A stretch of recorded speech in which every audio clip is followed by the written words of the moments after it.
Nima? Mani umrimdagi birinchi yangi yil PR boxini unpacking qilamiz. Bu PR box Lagon brendidan bo'lib, ko'rinishicha tort formatida qilingan. Tasavvur qilish qiyin, chunki meni nomimni xatosiz Koreyada yozishyapti.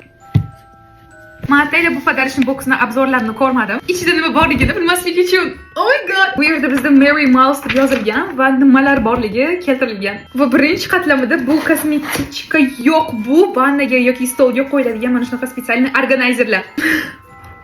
Bismillah.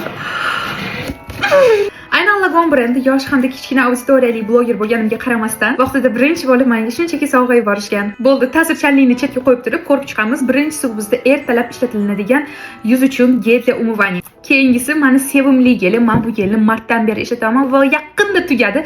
Bu esa bizda запасной ikkinchisi. Keyingisi o'sha mashhur gidrofilniy masla. Bu ham menda bor. Deep Moisturizer Cream. Olin. Bunisi bizda chuqur namlantiruvchi krem. Aynan bundan hali ishlatib ko'rmadim va menga juda ham qiziq, chunki birinchi pozitsiyasi menga juda ham yoquvdi.